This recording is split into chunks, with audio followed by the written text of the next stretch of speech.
Okay, testing, audio testing. Could someone please confirm in chat that I am good on voice? That I'm coming in loud and clear.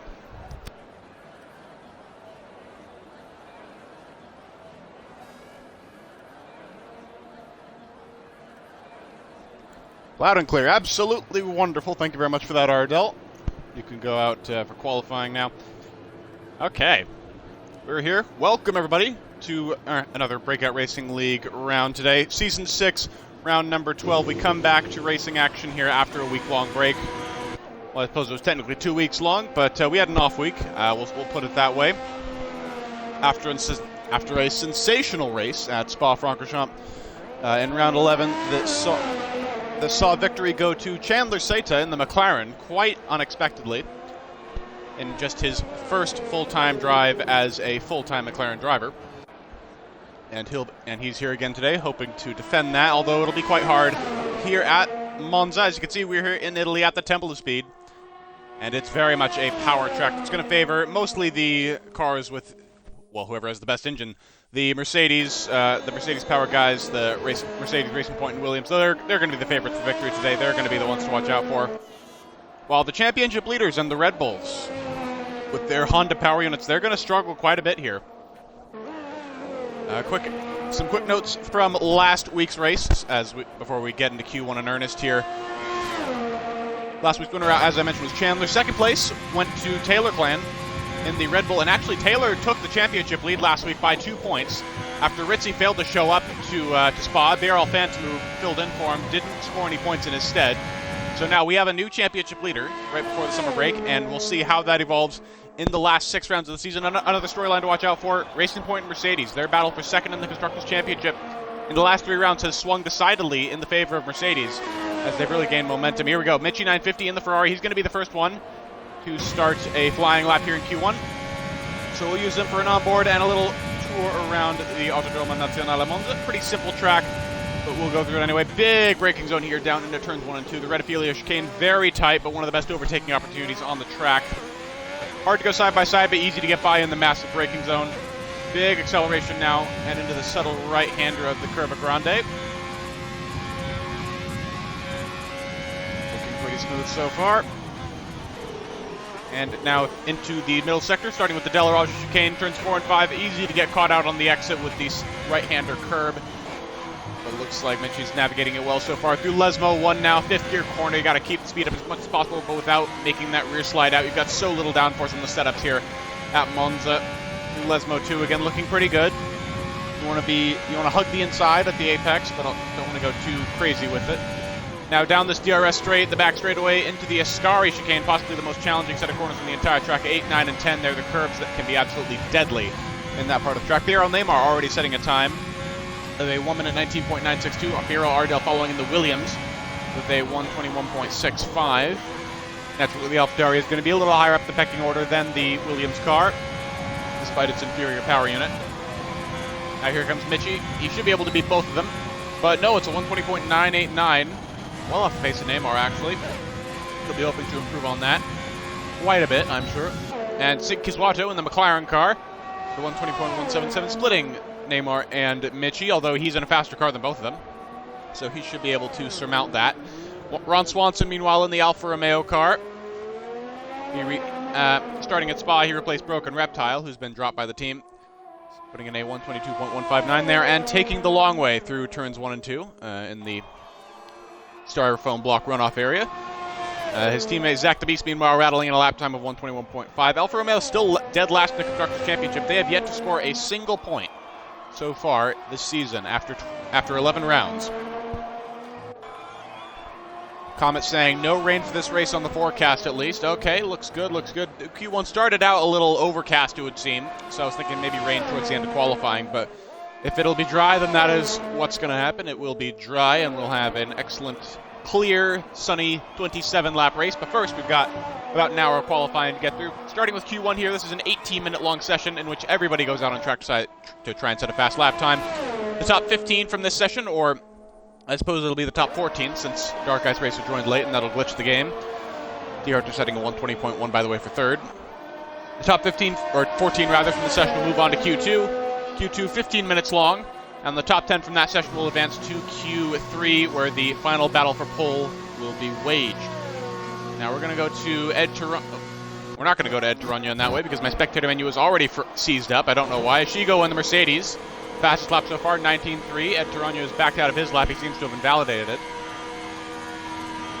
No one appears to be on a fast lap right now in the third sector, except the Mercedes of Aris Gudadu. Oh, he's actually invalidated his time as well. Gudadu, he's been on a bit of a tear recently, I will say. Rocketed up to 4th in the Drivers' Championship. He hasn't had the best of times so far in the Mercedes. He missed the season opener at Bahrain, but in the subsequent 10 rounds, he's shown some clear improvement. Got his first point score at round 4 in Spain. Round 5, rather, in Spain. And then he got his first win at Austria about a month ago. And he got back-to-back poles and wins at Austria and Silverstone. Failed to make it to the race at Hungary, but bounced back strong for Spa, which ended up being a recovery drive for him, finishing 4th place. So he's up there right now. He's getting up there, and he could challenge Boss Cookie for 3rd in the Drivers' Championship as things are standing, but he won't get high enough to challenge the Red Bulls. Boss Cookie missing the second race in a row today. Or not missing, but he'll be absent from the finishing list, I suppose. Gudadu setting a purple first sector on his current flying lap, going straight in from one lap to another, which makes sense considering Monza is quite a low tire wear track. It's a slam dunk, soft, medium, one-stop strategy out here. Go 10 laps on the softs, then go to the mediums for the rest of it quite easily and comfortably. But as I mentioned, yeah, Cookie DNF'd out of the last 2 races at Hungary and Belgium. Really, Racing Point has had some terrible luck in the last few rounds, and it's allowed Mercedes to go from being a few points behind Racing Point for 2nd place up to 50 points ahead now, 195 compared to 145. And FinFan, as well as Meanfern, who is reserving for Boss Cookie today, will be hoping to remedy that. Gudadu coming up to the line out, looks like it's going to be purple, and it is 118.7, handily beating Ishigo. Ishigo, of course, in just his 3rd race as a full-time Mercedes driver after Meanfern was dropped for poor performance.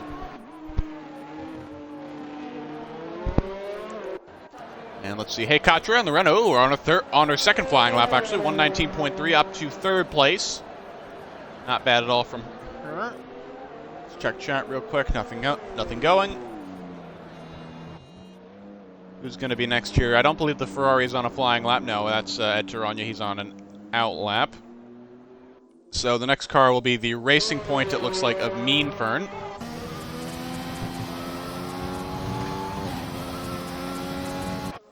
Yeah, he's just coming down the back straight right now up to the Parabolica, the final corner on the track.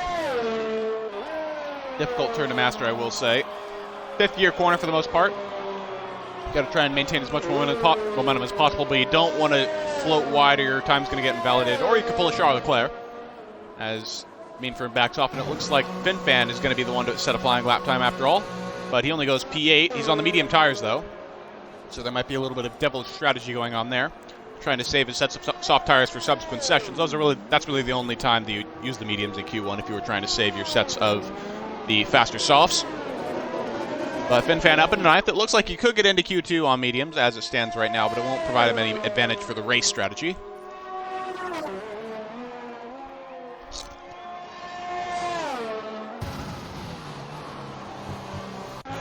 Fabico Gamer, I should also note, is in the field today. He's in the Haas reserving for Voj26, who is absent at the moment. And making his realistic tier debut, Fabico is. He's a standard F2 driver. He's been having some consistent point finishes with Prema. But this is his first time in Formula 1 machinery, as far as I'm aware, in BRL. Next across the line for a flying lap, I believe, is going to be... No, Ron Swanson on an out lap. So... Yep, so we're both of the AlphaTauris. Let's see who's next in the queue. Seems like a very crowded Ascara chicane right now. 4 drivers going through there all at once. Almost 5 with the Williams of Dark Ice. Dark Ice invalidating his time as well, so he won't be coming across the line to get on the board this time around. Him along with Ed Taranya, Bailey, and Taylor really need to get a move on. Taylor especially. As the championship leader, when you're trying to defend a lead that you only just got in the last race, you do not want to be starting from the back of the field. That is going to ruin your afternoon, especially when you're in a Red Bull. And it's very hard to overtake, of course, at this track if you're using that weaker power unit, because power is everything. More here than anywhere else, even Spa.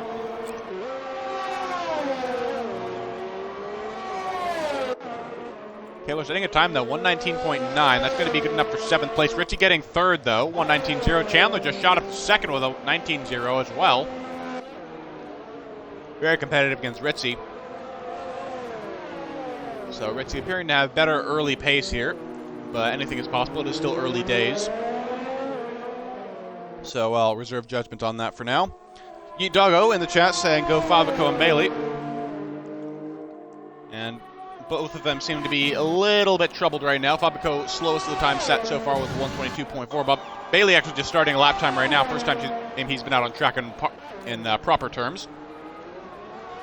Coming into turn 1, very solid. Most people are going to use AB off here, as you can see, locking the right front just a little bit at the end of the braking zone, but still getting the car around the corner pretty well. Ritchie retiring. He does not need to spend any more time in this session. He knows he's more than fast enough to get into Q2 without much of a worry, even here. Into De La Rosa. Again, looking smooth for Bailey. Nothing special, though. You can't really expect anything special. The Renault is only the, I believe, the 6th fastest car in the game. A bit above the AlphaTauri, but below the Ferrari. Coming down the back straight now. Not much of an overtaking opportunity here, even though it is a DRS zone.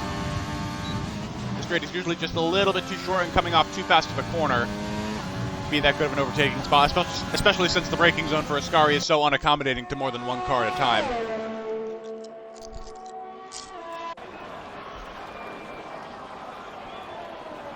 Really is risky business overtaking in Sector 3 unless you have a very clear pace advantage over the car ahead of you. Bailey coming up to the line now. Looks like it's going to be a low 19. Mid 19. 19.56. Exactly 2/10 behind his teammate Katcher, which makes sense. Katcher's been in that Renault car the entire season.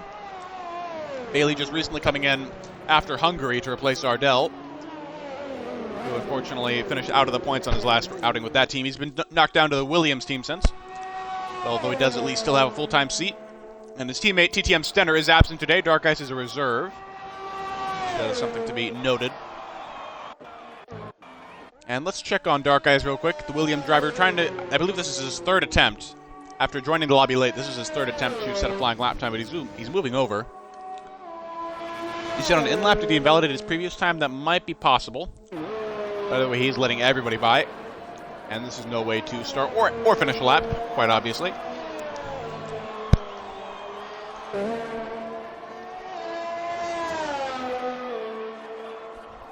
Yeah, and he's coming into the pits now. I'm not sure what's going on with him.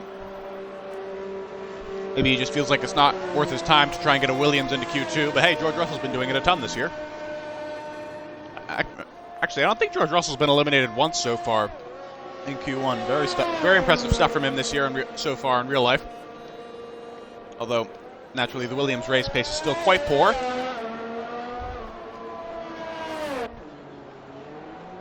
Yeah, Dark Ice immediately coming back out onto the track. So I'm not entirely sure what's going on with him. Meanwhile, Gudu currently on a flying lap, not improving so far through the first sector, about a 10.5 down on his time in sector number 1. I don't see why he's out on the track right now. He's already safely into Q2. The 3 people behind him who could really threaten his P1 position have already retired. This might be a bit of a waste of time and tire wear for Gudu. But to each their own, yes, he is backing out of the lap, so I suspect he'll be pitting momentarily. Bailey possibly rearing up for another lap here, or he's on a slow lap coming out of the pits. We'll have to see. Zach DeBeats also on a fly right now. Half a tenth up on his previous time in the middle sector. Both Alfa Romeos currently a bit endangered right now. 14th and 15th. They're right on the cusp. Mons Watson, I believe, will get eliminated as it stands right now. And what happened there with Zach DeBeats, who went way wide at the Ascari chicane? Normally your lap time will get invalidated without a second thought in that particular occasion. But no, he's actually able to keep going, it seems. His minimap has not gone red as it normally would. But at his current pace, yeah, he's not going to find enough time to improve his position against Mitchie. So he's going to abandon that. Dudu, meanwhile, ooh, he's going for another lap. I don't know why he's still out there. I must say I'm quite perplexed as to what he's actually trying to achieve here. But hey, we'll see. Meanwhile, Ed Taranya, who is one of the 2 drivers who have yet to set a lap time yet, he's trying to improve right now. It looks like his last lap was a 121, but he but he must have been validated or something because it did not show up on the scoreboard. So he's going to go again. And coming out of the red field chicane, looking very smooth so far, as you'd expect. Ed Tarogna has really been stuck in with the Ferrari team this year. He's been with them since the beginning in Bahrain. And I suspect he'll be going all the way to the end at this point. A bit squirrely in De La Rosa, not really maximizing the track in turn 5, although it is very risky to do so. Easy to get caught out in that part of the circuit. Good in Lesmo 1 though. Little cautious in Lesmo 2. That's going to hurt his run down the back straight. But the BRL should help him along either way. He'll get easily up to 8th gear and 200 miles per hour. The standard operating procedure here at Monza for setup is usually 1-3 wings with relatively soft pliant suspension to make way for the curve to Ascari and elsewhere. But De La Rosa in turn 5 can also really catch you out if you're not careful. Curb hop can send you into the outside gravel trap in that area. Through Parabolica now, locking up a little bit. Pretty hard to lock up in a high-speed corner like that, but nonetheless, Tarogna has figured it out, and he's going to come up the line now. Looks like a 20. Yes, it is 20.798, and that's going to put him up to 13th place right ahead of his teammate Michi. And it's going to knock Michi down into the zone of danger, and both the Alfa Romeos out as of right now, with 90 seconds left in the session, although it is a relatively short lap here at Monza. So these guys will still have if they're on an out lap right now, they're pretty much guaranteed to make it to the start-finish line to begin a lap. Mean for Deer Hunter and Neymar are certainly done for the session, but they don't need to do anymore, of course, because they seem quite safe in their current spots right now. Well, the only person who's currently outside the top 14 that I could see going in is honestly nobody. I mean, the 2 Alfa Romeos, the 2 Williamses, and a Haas. The slowest cars in the game, slowest teams in the constructors. I don't see it happening. These guys are going to have some sort of miracle, but Ed Tarogna seems to be on another lap either way just to be safe, and he's actually 4/10 up on his previous time already. So I guess he's just trying to get a little bit of extra insurance, maybe leap ahead of FinFan and sink his Watto if he's lucky. And honestly, I don't blame him. 14th is a very precarious place to be in right now. And actually, BRL Ardell just got into 13th. Ardell is going to be into Q2 as it stands right now. They're putting his Williams up into 13th with a 120.8 effectively. So Ed Tarogna has real reason to be concerned after all, and he's going to leapfrog Ardell again, but he lost a bit of time in Sector 3. It's not going to be enough to leapfrog FinFan, despite the fact that the Racing Point driver was on mediums for his lap. Michi just coming through the Parabolica on his lap right now, but he appears to have backed out of it. Yeah, he has. Ooh, is Michi going to be out here? I think he is. Zach DeBeast coming through right now. Babico speeding down the back straight at the moment, but he's almost 4/10 up on his time. Oh, that's going to hurt him, though. I think he might have been caught out a little bit by the Mercedes there of Goody Doo. Just made several track limits infringements, and I'm not sure how he didn't validate. I wonder if we put on regular corner cutting stringency on accident. Dark Ice also trying to settle up at the very end. But what's going to be for Fabico? The time to beat right now is a 1 minute 20.79 set by Ardell. And it is going to be a 122.383, not even enough to improve his position, and Dark Ice is going to go up to P16. So Fabico will start at the back of the field on his Realisic tier debut. You hate to see it, but nonetheless, a Williams is into Q2, and a Ferrari is out in it, it would appear, in the form of Michi, along with his former compatriots at Alfa Romeo, Zach DeBeast and Ron Swanson. Although Ron Swanson could pull something out right at the end here, but he was nearly 2/10 down in his time in the middle sector. I don't think he's going to have enough. Yeah, he won't have enough. That's going to be a low 22, it looks like. Oh no, 21.6, but it's still not enough to improve on his lap time. So he's going to start P18 all the way at the back. Although in some ways it is a blessing to start in the back at Monza rather than in the midfield, because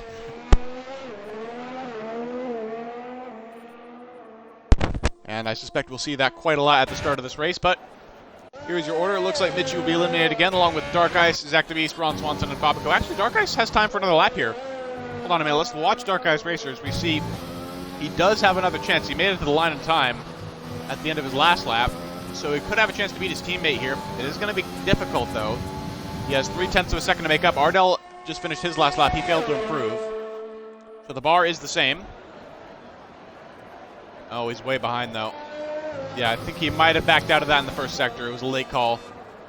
So he is going to be out in Q1. No more second guessing on that. Ardell saying I'm the George Russell of realistic and hey, yeah, I suppose you are, Ardell. But then George Russell also has really decent race pace and outperforms his car pretty much all the time. So the question is, will you be able to keep that up in the race and maybe score points? Well, actually, no, you're George Russell, so you're not going to score points. Never mind, you're going to crash into safety car and hate life for the next few days. I forgot about that particular trait of Mr. Russell. Oh, that's a very weird glitch from Dark Ice. What the heck? All right, well, Dark Ice's AI has decided to defy the laws of physics, so that's nice. So that is the end of Q1, folks. These are your eliminations, 15th through 20th. Ignore Kevin Magnussen. We don't have any AI in this. It's just we don't have our second Haas driver here today. Yeah, Dark Ice like WDF in chat. I know, right? Your car looks like it is not very happy right now. I'll say that much. And we've already got 20 viewers here at the end of Q1. Thank you to all of you who've already tuned in here. Please do not go anywhere. This is the boring part of the stream, this the beginning.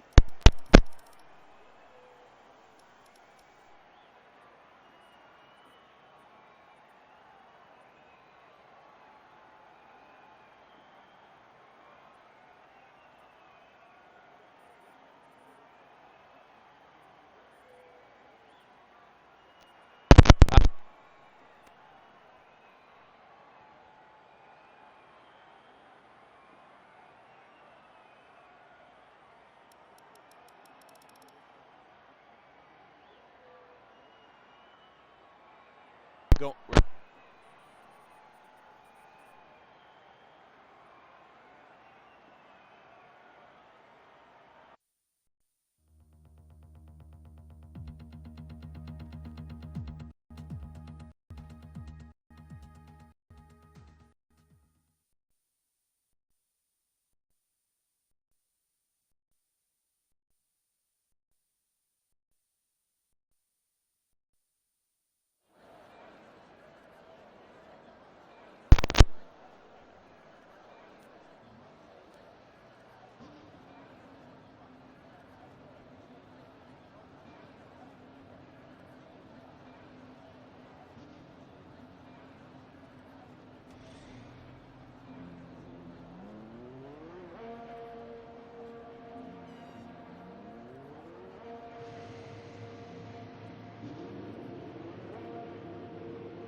McLaren of Chandler, yeah it is.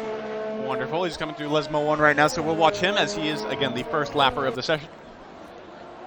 It's weird, Chandler has this really great knack at power circuits, it seems like, and he could still be a shoo-in for the win here today, despite his slower car and his worse engine compared to the Mercedes and recent points. He could still be up there.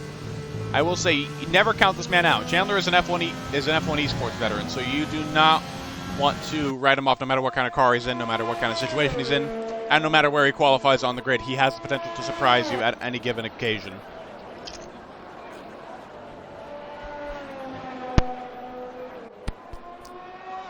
Again, welcome to all of you who are just recently tuning in during Q1. Make sure to follow the stream if you haven't already. Hit that purple heart button. It costs you absolutely nothing, and it means an absolute ton to us. We're very nearly at 1,100 followers here. We're currently at 1,087 to be exact, as Chandler locks up quite a bit and takes a lot of curb into turn number 1. That's going to compromise his run a little bit through the second part of that chicane. But yes, please press the follow button if you haven't already. It would mean a great deal to us. And we would very much like to get to 1,500 followers by the end of 2021. I think that's realistic, and hopefully you guys think it is too. So please help out with that if you can. John continuing to make his way through the Lesmos right now. Let's see how his middle sector time turns out. And get a little towier, it seems, from the race point of Mean Fern. currently on an outlap. Yeah, he is. That's a nice toe for Chandler. That's going to help him down the back straight. Give him a little more momentum into Ascari, although he'll have to adjust his braking point accordingly. Yes, he has. Great stuff from Chandler, really carrying a lot of momentum through there. Doing things that I could never hope to do with a realistic McLaren, or even a realistic Mercedes, to be honest.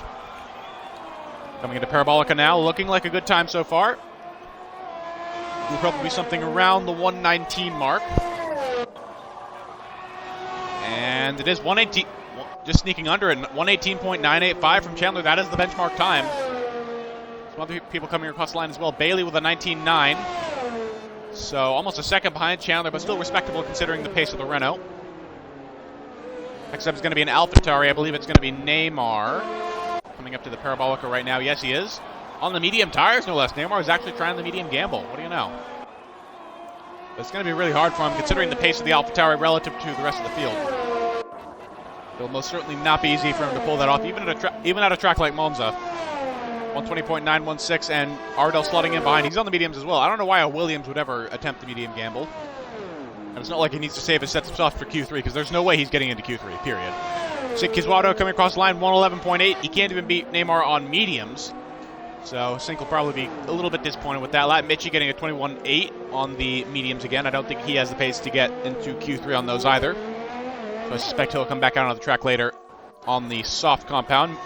Finfan coming up to the line. It's a 19.9 for him. Good for second place, but he should be able to easily beat Bailey in the Renault, if not Chandler, in the slower McLaren. Next up is going to be one of the Red Bulls, Ritzy. No, it is Ritzy. So 120.3, but he's on the mediums. Ritzy is attempting the medium gamble, and he is a person who can most certainly pull it off with the car he has and the pace he has as a driver. Ian Fern, 22.1, but it was invalidated anyway. Fern's inconsistent performance is continuing well after he was robbed of a full-time seat. Well, not robbed of one, just had one taken from him. Justly, considering his performance in the fastest car in the game. Deer Hunter just starting a lap right now in the second AlphaTauri. And Taylor Clan's going to be setting a lap here in a moment. Coming around the Parabolica. I love this camera angle so much. You just get to see these guys zooming around. You really get that sense of speed. Not 19.3 for Taylor. Can't even beat Chandler there. Taylor and Chandler had a really heated battle for the lead at Spa 2 weeks ago. Taylor won on track, but he had a penalty. He had 6 seconds of time penalties. Chandler was able to beat him because he stayed within that 3-second range. Good to do it now in the Mercedes, disrupting things a bit with a 19.2 on mediums. What pace from Gudadu? Zeno saying, surprised to see a Ferrari Q2 Le Mans. Yeah, honestly, their pace is a little bit flattered in this game because keep in mind, the Ferrari engine is still technically the best engine in the game. Codemasters never actually fixed that. The main way they nerfed the Ferrari in the performance patch last October was by increasing its drag coefficient, basically. So the car is not held back by its horsepower, it's held back by its aerodynamics.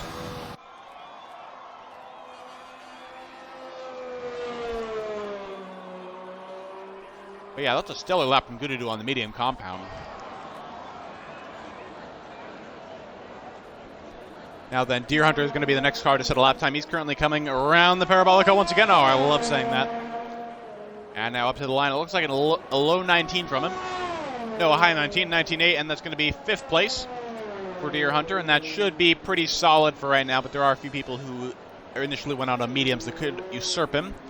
Ishigo, Katra, Ritzy, Neymar, Sink, they're all going to have the pace to potentially usurp him. Finfan, so if I'm Deer Hunter in this situation, I should not be resting on my laurels after that decently strong lap.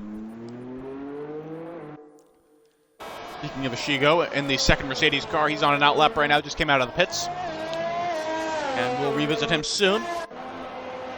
Ed Taranya, meanwhile, trying to... Ooh, he put another lap in. Ed Taranya must have he had a really serious mistake last lap that cost him, not an invalidation, but it was very slow. Now 121.6, and that is a respectable time on the mediums, I will say, into 10th place. But he'll almost certainly be beaten on that by Ishigo, Katra, and maybe Sink as well. We'll have to see what Sink's pace is like here. Zeno Kid saying, Spa was representative of it. Yeah, the Ferrari's pace at Belgium was certainly lackluster. Ed Taranya finishing 11th place out of the points, and he only finished that high because so many people crashed ahead of him. And Michi finished even lower, 13th. So yeah, I don't expect much more than that today. But hey, it could happen. The Ferraris can score points here. I think they can. I think they're capable of that. But it's going to be difficult. It's going to be very difficult with Renault, McLaren, AlphaTauri. They're all going to put up a very strong fight. Hell, even Williams might be a wild card for points here because of that Mercedes engine pace.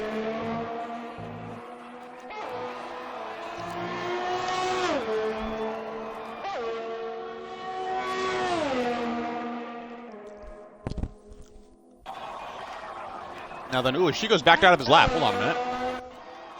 Oh no, that was good to do, my bad. So Ishigo coming through the Delaroche chicane, but he's already invalidated his lap. I'm not sure what's happened there. Did he run wide in the Parabolica on his out lap? That might be it. He might have gotten this and next lap invalidated banner. Ardell saying, I am sped. You're the slowest time set so far, Ardell. Don't give me that. Let your on-track performance do the talking, not your lips. But Ishigo running into some trouble here. He's waited a while to get out onto the track at all for this session. And now with only 6 minutes left, he's got an invalidation on his hands. And the question now for Ishigo is, these are the whichever set of tires that I get into Q3 on in this session, they're going to be the ones I start on in the race. That's how it works in qualifying here. So he needs to make the decision now. Does he pit for new tires, or does he keep going on the current ones to save time? And he's going to keep going on the current ones. Not what I do, but I'm sure he has his own logic behind it. Ardell saying, I'm sped because the Williams doesn't have enough cornering speed to be speed. Well, yeah, I will say, props to you, Ardell, for getting a Williams into Q2, but there wasn't that much competition. Like, all you had to do was beat a Haas, your Williams teammate, who's a reserve, the two Alfa Romeos, one of whom is a reserve. Actually, no, both of them are full-time. Still, Alfa Romeo's been terrible this year. And then, yeah, I guess you had to beat Michi as well, but that's about it. So, Ardell, I don't mean to belittle you or anything. Okay, I'm sorry if it comes off that way. I'm just saying, you shouldn't be calling yourself speed while you're at the bottom of the timing sheets. That's all. That's all. And Ishigo is invalidated again. And I was paying attention to chat, so I'm not sure what's going on with him right now. But he needs to get things sorted. Otherwise, he's going to be in a very bad position, and he might not even get into Q3 at this rate. I think he's going to need to pit now for a new set of tires. It might compromise the tire supply that he has available for Q3, but it needs to do it. FinFan, meanwhile, has gone up to P2 now. Wow, 119.1. That was a very unexpected lap, I will say, from FinFan. He did not seem to have that kind of pace in Q1. And he did not seem to have very much pace at Spa, to be honest, compared to what he should be. So I don't think he likes these power tracks as much as some other technical places we've gone to so far this year, like Austria or Spain or even Silverstone.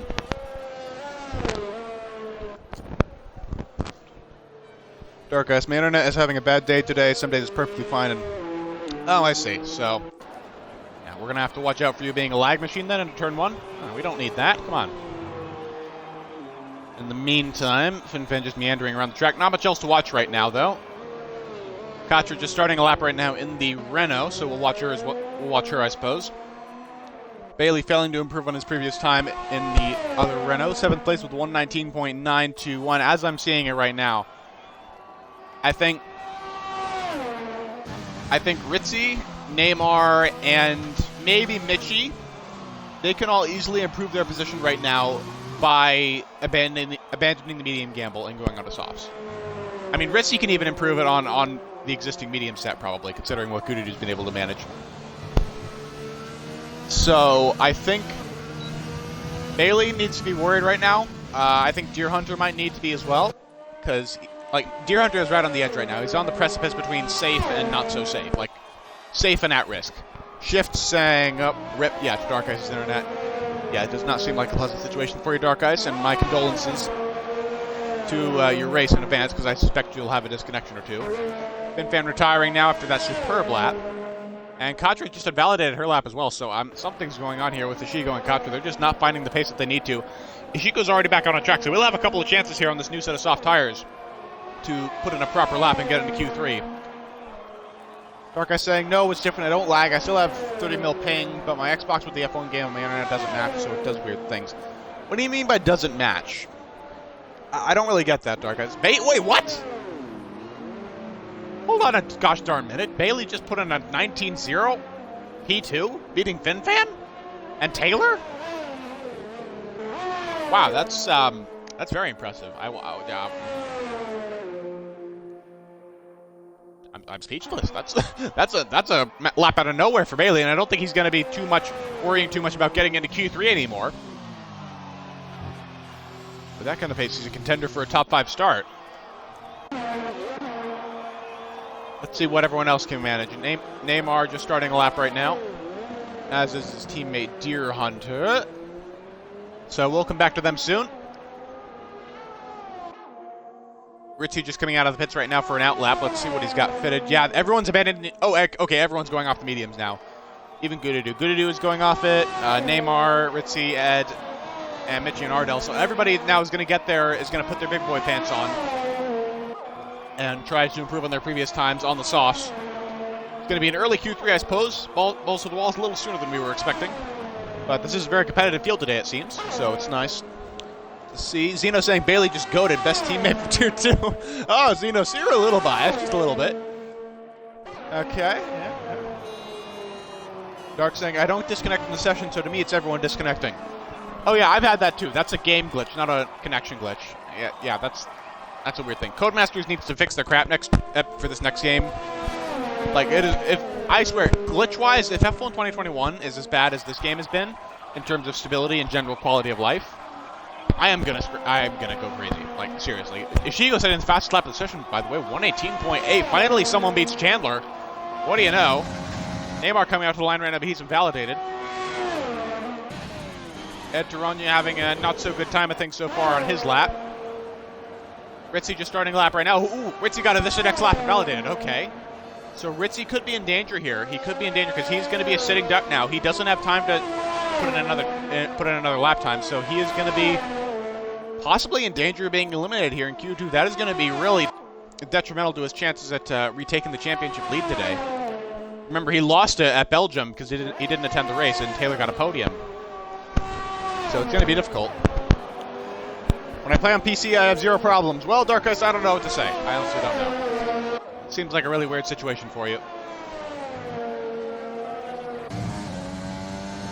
Now then, who's going to be next across the line? One of the Ferraris. It's going to be Ed Taranya. About a tenth and a half up on his time through the middle sector. Let's see what he is at the line. He needs a little more to get into the top 10. No, he can't do it. He improves his time but not his position. And Ed Taranya in the Ferrari will be out in Q2. Somewhat unsurprisingly, I will say. Ardell's next. This is going to be his last chance to get into Q3. I don't think he'll do it this season in Williams. But can he improve his position? That's the big question. Yes, he can. All the way up to P12. He's stripping Ed. Not bad at all. Katra going into the pits. Katra is pitted, so she's going to be out in Q2 as well. That's a big surprise. That's a big surprise considering her average pace. Sync up to P7. That's going to knock Mitchie out. But if Mitchie can get the pace, he'll knock Ritzy out. No, Mitchie's pulling off to the side of the road. He's done. He's invalidated. So Ritzy might still be safely into Q3. We'll see here. Yeah, that's going to be it. That's going to be it. Ritzy scrapes him by the skin of his teeth. He may not deserve it after that particular performance, but he's getting it. So there we go. Those are your eliminations. We're all done here. Ishigo topping the timing sheets this time, followed by Chandler, Bailey, Finfin, and Gududu. And Ritzy just scraping in at the bottom. Wow, that was a really close shave for him. Although to be fair, the gap between him and Mitchie was about half second. So it's only close in terms of the timing sheets, the positions, not as much so the time. But still, Ritzy, that will be a wake-up call for him, I suspect. He really needs to step it up during the race and in Q3 as well. But these are the eliminations. Both Ferraris knocked out in Q2, as well as one of the Renaults, and the only remaining Williams session, Ardell. Pretty good lap though from Ardell, and Neymar's been knocked out too. I'd say Neymar was a bit of a surprise. Like, if anything, I think I would have expected Neymar and Katra to have gotten into Q3, and then probably Sink and Bailey to have been eliminated. But hey, this is a surprise. I like surprises. Or no, Meanfriend would be eliminated, not Bailey. I think Bailey could scrape in. But yeah, I like surprises. This is good. This means we've got a really competitive midfield today. So I can't wait to see what it'll bring us during the race. But Ritzy and Gududu, pay attention to those two. They've made the medium gamble work. So no matter how they do in Q3, they're going to start the race on the medium compound tire. And that means they're going to be doing a bit of a reversed alternate strategy. So they're going to be going long in the first part of the race. They're going to be going past the halfway mark easily unless there's a car. And then they'll be pitting towards for softs, which will give them a higher advantage at the end, but they need to kind of just water and keep breathing during the medium stint because they're going to be at a disadvantage when everyone else is on softs. So we'll see how that works out. But we're into Q3 now. It's going to be 12 minutes of complete and total pace. What is your pace? I like to divide Q3 into 3 different distinct parts. The first 4 minutes are all about banker times. What's your first lap of the session? What time can you fall back on in case your final attempt goes awry? This is where these guys will probably be giving it 90 to 95% of their overall pace. And then the calm before the storm, as I like to call it after that, which will last until around the 4-minute mark in the session. And then at the very end, everyone will come out, and it'll be the storm. The balls to the wall 100% action, where nobody gives an inch, nobody holds back, nobody can afford any inhibitions. That's why a banker time is really important in Q3, because if you push 100%, if you're going to be pushing right at your car's limit at the very end of the session, then you might invalidate, you might ruin your lap, you might crash. So it's good to have something to fall back on.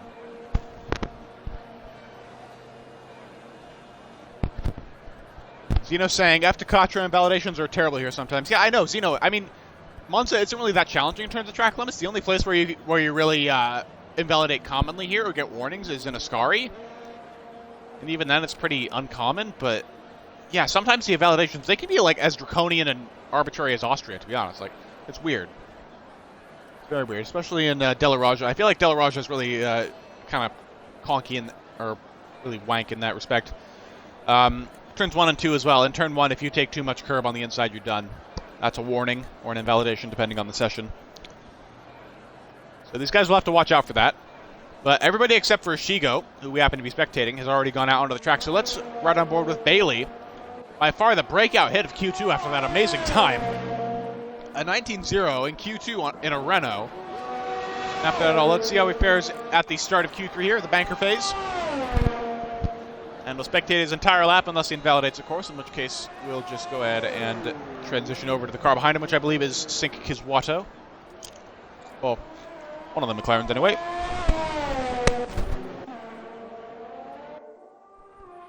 Yeah, the running order here is Bobina, or Bailey rather, and then Chandler, Sink, let's see, Gudadu, and then Deer Hunter. Yeah, that looks about right. And then Ritzy, Meanfern, Taylor, and that's it.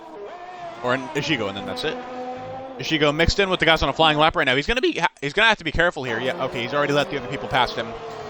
I was gonna say he has to be really careful because if he's on an out lap and everyone else is on a flyer, he's gonna have to yield the right of way to everybody, and that's gonna lose him a lot of time. But let's go back to Bailey. Already heading to Ascari again. It's a very short lap here at this track. It's pretty short by F1 standards. Coming into the parabolica now. Pretty aggressive in the braking zone, pulling pretty high G-forces there, or at least he would be if this was a real-life race. Going back to the inside for the shortest route possible to the line, and that's going to be a 19.9. Not bad by any means, but nothing compared to his original time. Both McLaren seem to have invalidated or something. They've already come back into the pits. Zach Meanford goes fastest with a 19.7. Oh, that's not setting the world on fire. That's almost a second behind the purple time set by Shigo last session. So it's not like he's going to get pulled because of that. But still a decent lap time. Deer Hunter pitting as well. I'm not entirely sure why. He doesn't seem to have invalidated. Ritzy coming up to the line now. Can he beat Meanfern? Yes, he can. 6.66. Ooh. Might be a little curse for the race there. 6.66. But nonetheless, he is on provisional pole now. Ritzy. Finfan's going to be next, followed by Taylor. Neither of them appear to be bailing out. Purple for Finfan. Finfan seems to really have some pace at this track. Wow, 19.4 on his first outing of the session. Taylor tops it. Taylor tops it with an 18.8. Chandler's not there to respond. Gududu's not there to respond. Can Ishigo respond? The guy who topped Q2. The guy who finally beat Chandler right at the end. Looking a little sluggish through the Lesmos. Dark Guy Sink, I just tested. I have 14 milliseconds after a speed test, but my Xbox doesn't want to agree. Well then, yeah, I don't know what to say, Dark Guys. Purple middle sector though for Shigo. At least it's saying that. I'm not sure whether that's a fluke. This game does have a reputation of giving fluke purple sectors on the mini map. So we'll see what goes on here. Parabolica, what's it going to be? Looking like a very low 19. Oh, it's a 19.8. Must have lost something in the third sector there because, wow. Only able to beat Bailey. Behind both Red Bulls and both Racing Points. It is a checkerboard of Red Bull and Racing Point at the front, surprisingly. Taylor with that 18.8, revealing a bit more pace than I thought Red Bull would have around here in Q3 with that engine, but yeah, RDL asking, does Taylor have the 2021 Honda engine? No! This game has not been updated at all to reflect the performance of the 2021 F1 cars. That's going to be in the next game. By the way, you should totally go and buy. It'll come out on July 16th, 2021. As buggy and terrible as this game has been in some respects, I really do have confidence that Codemasters has sorted it out for this next game. They've had a lot of backlash from the community, a lot of feedback, I'm sure. You know, Cody's is dedicated to bringing something significant to the table in each of their games subsequently. Like, this is the only annualized sports franchise I can think of that gets noticeably better in most ways, not always, but most ways, with each installment. And that's something that really deserves respect, I'd say. Chandler on a flyer again. The Column before the storm ending surprisingly early here. Some people trying to get in 3 lap cycles instead of 2. And Ishigo now diving into the pits after his first lap time has been set. Gududu on a flyer as well. Purple first sector for Gududu with a 25.9. Let's see how the middle sector shakes out. Looking good through Lesmo 1. What about number 2? How aggressively dare to be? Okay, pretty good. Not shifting down to 4th. He doesn't really need to in the Mercedes. Down the back straight now, Diras wide open. And into Ascari. Looking good, looking smooth.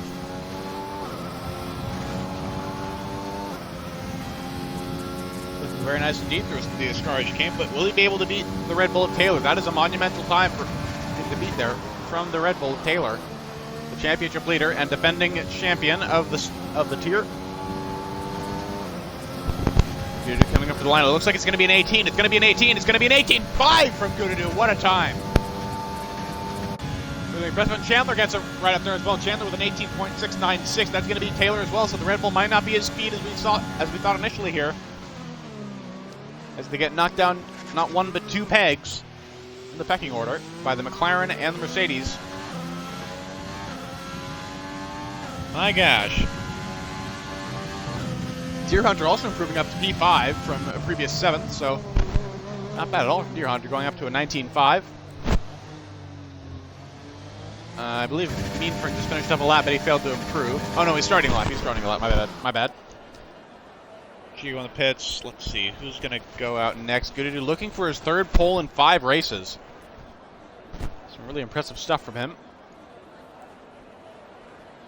Ardell saying Gududu cut the entire first sector. Are you sure about that? The game would not count the lap time if that were the case. Oh boy. Oh boy, it would not. I think Kiswado's still the only driver that's yet to have set a lap time, but I'm sure he'll come out along with the rest at the end here. Can't wait forever if he wants a decent qualifying spot.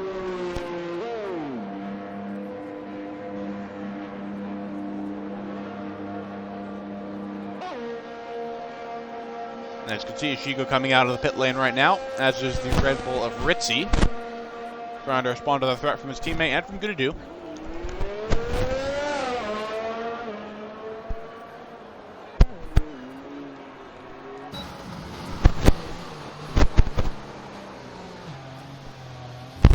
Oh, the cut on his in-lap. Oh, okay. That's pretty illegal.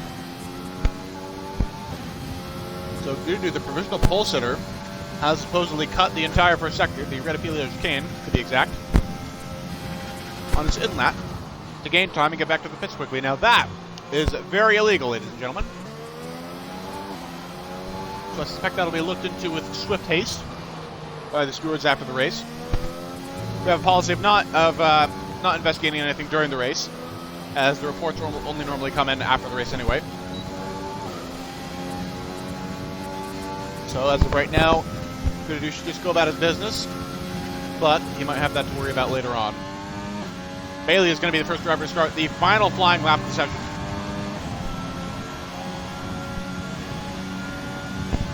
And here we go, Bailey trying to make up for that pretty flawed lap time previously. 19.9 is just not going to cut it in Q3. I will say he's only a tenth off the pace of Ishigo at the moment, but Ishigo will almost certainly improve from his current time, considering he's in the Mercedes.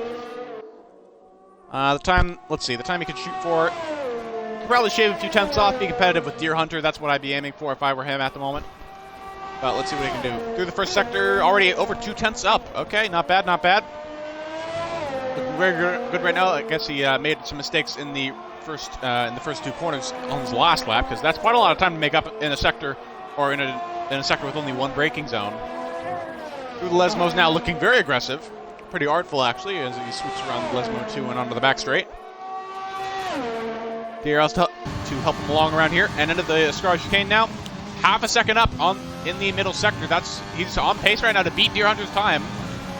Even FinFan's time. FinFan is going to fall to that as of right now, but the top 3 are going to be out of reach. Taylor, Chandler, and Good-to-Do. As Bailey briefly grabs a bit of a slipstream off of the Red Bull of, I believe that's Taylor. A little squirrely through the Parabolica. That seems to be a recurring issue for Bailey, locking up at the entrance of the Parabolica. That's not going to help his time, but he's still doing pretty well here. 19, it's a very low 19, a 19.1. Hot damn, that's an excellent time. Not quite as good as his best time in Q2, but still very solid. As the Red Bull zooms past there of Taylor, who's now going to try and distance himself from that time. He's aiming much higher at the moment. He's aiming at specifically the 18.524 set by Good-to-Do. Let's see if he can get it done. Actually, the next person to cross the line is going to be... Was that Good-to-Do across the line just now? No, it's Shigo.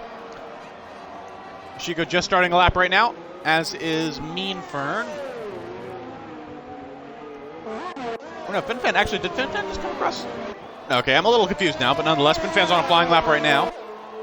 He's gained even more time in the first sector than Bailey did. 2 tenths, 700ths. So he's looking pretty well. He's looking pretty good for himself right now. He should be able to beat Bailey quite handily. Maybe even break into the 18th. We'll have to see. Although I don't suspect he has much of a chance of beating Taylor. Everyone's on a flying lap now. We're in full chat. We're in full chat mode here. FinFan 4 tenths up through the middle sector. Not quite as big of a gain as Bailey through there. Well, let's skip to the Red Bull. Taylor's going to be the first one to come across the line. The first of the last people to start to set laps. The beginning of the end of the session, I suppose. Across the line, it's going to be an 18 of some sort. Oh, it's not going to be very much of an improvement, though. He's not going to improve his position. Good-to-Do. Setting the fastest lap again with an 18.2. Wow. That's blistering. Absolutely blistering. FinFan up to P3, actually. FinFan improved a huge amount in the third sector, and he's going to get P3 right out from under Taylor's nose. Chandler cannot improve. He improves his time, but not his position. He beats FinFan by some margin.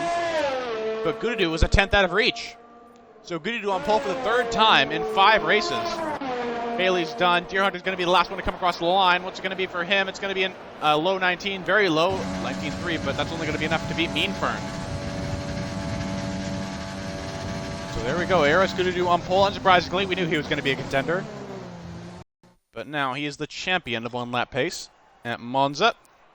Chandler will join him on the front row. Keep in mind, Good-to-Do will be starting the race on the medium compound of tire because of his performance in Q2. So watch for that.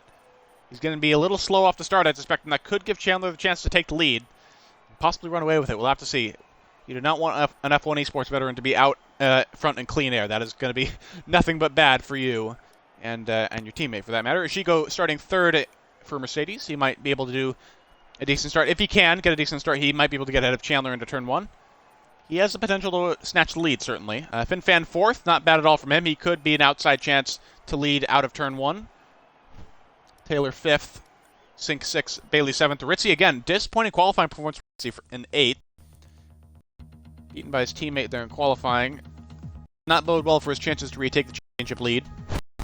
And Bailey and Mean Fern round the top 10. Mean Fern not having the best pace compared to front runners. That's of course why he was booted from Mercedes after the Silverstone race. And now we're going to cut to the grid. And the driver's going to have a little bit of time here before the formation lap, just a couple of minutes.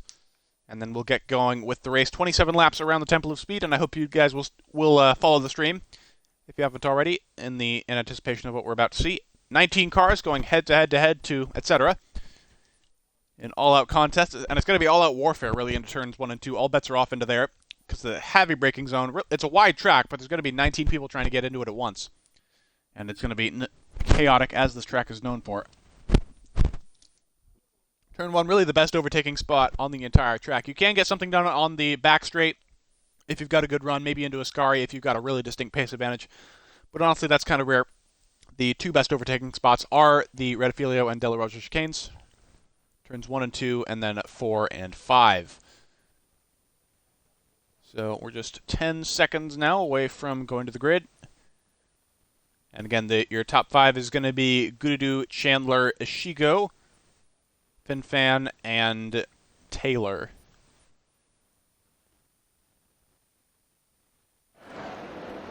There's the grid. Let's take a look real quick at who's on what tire outside the top 10. Keep in mind, if you didn't get into Q3, you have a completely free choice of tire to start the race on. So let's take a look at that. Looks like most people opting for the soft, for the standard strategy, including Mitchie in P11, who's naturally going to be in position to be a big mover, as he's on fresher tires than the cars in front of him, and he has free choice. Yeah, everyone going on for the mediums, except for Neymar and Ed Toronio, who have decided to go long on the ultimate strategy. Not sure how well that's going to work out for him, but considering the AlphaTauri and the Ferrari are not going to be very good for overtaking around this track, that might be the wise choice, trying to avoid direct conflict early on when they're at a disadvantage, and then press their advantage later on when they're on the softs towards the end. Well, you do have to have quite a bit of courage to start on the mediums, especially since it's very easy to get wing damage, get your damage on in turn 1 in the very first part of the race. And if that happens, then your strategy is completely screwed. I mean, the hards can make it to the end of the race. They can make the whole race distance, but they're very slow. Like, they're not going to keep up with the mediums by any stretch of the imagination. So if you're starting on mediums, your number 1 priority into turn 1 is cleanliness. That is it. You do not want to gain positions. You do not want to defend positions that you already have.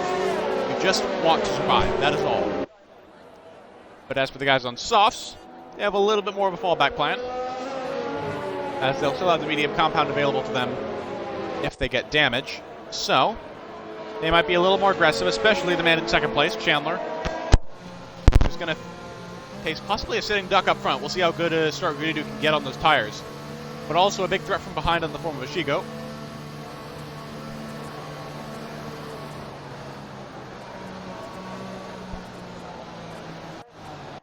So, coming around the parabolica, we're going to form up now.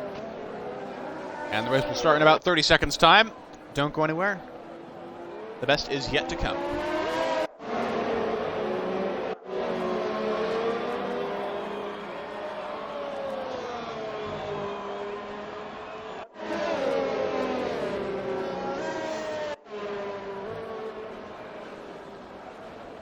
Dark Ice Racer, the last car on the grid. Just ignore the Haas in the back there. That's a random who joined without permission. But Dark Ice, the last car to join up in the 19th grid slot. And once he slots in, we'll be ready to go here for 5 red lights at the Italian Grand Prix. Here we go. All eyes on Gududu now. What kind of a start will he get? Up to the 5 red lights. And away we go here at Monza. Let's see how Chandler gets a good start. Oh, Chandler's already out front. That's a terrible start for Gududu. Chandler's out front, but Ishigo's going to be up the inside already. That did not take very long at all. Gududu getting shuffled down the field. Into turn number 1, there's going to be plenty of cars. There's contact between Chandler and Ishigo. That's going to be an end plate loss for Chandler, but he's going to get a good run out of turn number 2. He's going to take the lead for now, but will he be able to maintain it into the chicane? Finfan also on the charge. He's already overtaken Gududu for 3rd. Ishigo now coming back to the McLaren. He's got that better straight line speed from the Mercedes engine. Into the Della Rosa chicane now. Oh, he has to back out of it to avoid losing a bit of his wing himself, and that might hand the lead to Finfan if that happened. But he's going to cut back. Ishigo into Lesmo number 1. That's a very daring overtaking spot indeed. But he's going to try and make it stick on board with it now, and he's going to clear him into Lesmo 2. That's a stunning move from Ishigo. To be fair, it was on a wounded opponent, but that is not a conventional spot to overtake at all. Let's see what Finfan can do here. No DRS yet. That won't be until the end of lap 2, but still, he's going to have a good run into the Ascari chicane. No, he's going to back off of it. Oh, he almost lost an end plate on the back of Chandler there. He does not seem to be very confident in the braking zone, and for good reason. Sink in 4th, up to 4th, I should say. Gududu in 5th. And Taylor's been knocked down a peg. Ritzy's gone up a peg, and they're going to be very close together on track now. Bailey's already lost a spot to Meanford. Neymar has already made up 4 positions on this opening lap from 12th up to P8. And now Finfan's going to be in the hot seat here for a pass for second place.